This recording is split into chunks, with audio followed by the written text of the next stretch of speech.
There was this mantra here that was never again, not never a fire again, but never get caught on your heels again. California firefighters once again in the midst of another wildfire season. Up and down the state, fires continue to pop up, putting communities in danger. And those flames mixed with strong winds and dry grasses creating the perfect recipe for these fires to explode in size, prompting evacuation orders in several areas. And this morning, smoke expected to creep its way into the valley and delta areas, creating dangerous health conditions for surrounding communities. Thank you for joining us on ABC 10 Morning News at 6. I'm Conchetta Callahan. And I'm Jordan Tolbert. At ABC 10, we stand for you, and we're tracking the latest on the wildfires burning all across the state. Take a look at this. Here are the major fires burning now across California. In Sonoma County, the Point Fire now over 1,000 acres with 20% containment. In Colusa County, the Sites Fire is not contained and is over 4,000 acres.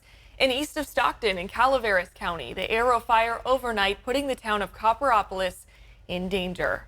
And this morning, firefighters working overnight to contain that fire, which has now burned over 5,000 acres. It's a tough fight. This fire prompted evacuation orders last night. Take a look. Evacuations have been ordered in zones around Highway 4 from the Calaveras County line to New Melones Lake. Now, the zones marked in red mean an evacuation has been ordered. Keep in mind, this is a mandatory order to leave now. The zones in yellow are facing an evacuation warning. Those who need more time to evacuate should also leave now. Meanwhile, the Red Cross and Calaveras County deputies have set up different evacuation centers. Keep in mind, the main one is the Valley Springs Veterans Hall on Pine Street in Valley Springs. Domestic animals like dogs and cats can be taken to the Veterans Hall as well. Livestock can be taken to the county fairgrounds at 101 Frogtown in Angels Camp.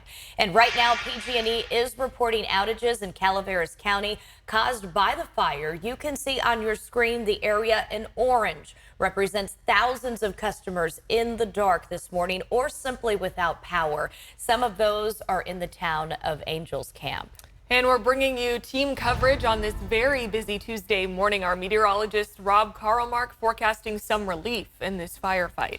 But first, let's check in with ABC 10's Monica Coleman, who is at an evacuation center in Calaveras County. Monica? I'm in Valley Springs this morning at the evacuation center, and as the sun comes up, you can see people are waking up and arriving at this evacuation center, and crews are battling the Aero fire in Copperopolis. It sparked yesterday afternoon, like you said. CAL FIRE says the blaze is burning at a rapid rate of speed. The fire is burning the area of Aero Road and Hunt Road in Copperopolis.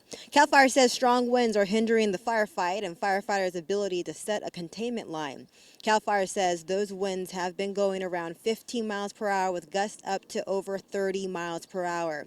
An evacuation order was given for the areas of Coppertown Square and O'Brien's Ferry Road to the county line. Evacuation centers are available at the location that we are at, which is Valley Springs Veteran Hall, but also those impacted can take their livestock to the county fairgrounds. We spoke with CAL FIRE about their efforts to get the Aero fire 100% contained.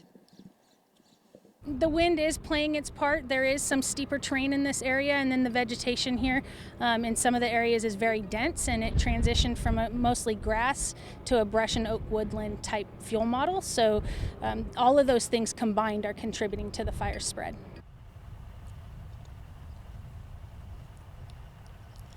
Evacuation warnings in Tuolumne County were issued for O'Brien's Ferry Road from the Tuolumne-Calaveras County line to Highway 108 due to the direction of the fire.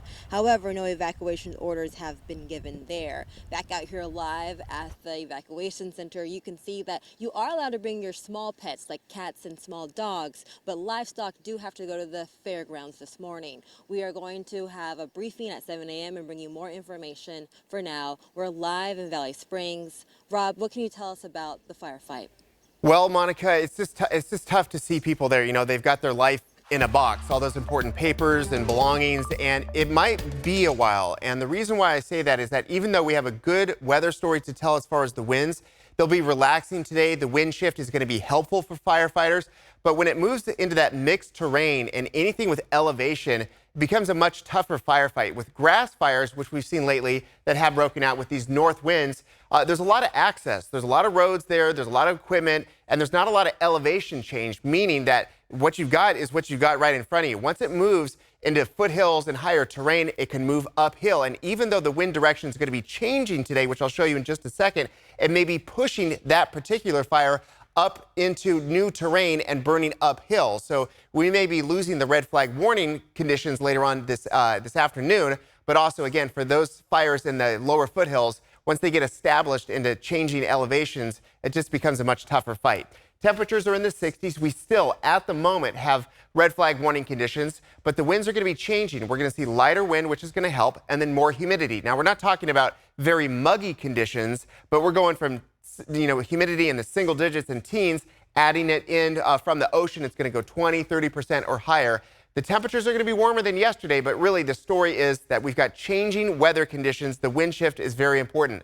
As of right now, red flag warning conditions, this is that area in pink that you see, and with north winds. But then it's going to switch. We're going to be looking at onshore wind. Even though the wind speed in some places will be picking up, again, since it's coming in off the ocean, this is your delta breeze effect. But like I mentioned, for some of the fires in the lower foothills, it'll be pushing it uphill. And that's where smoke and haze will be headed as well.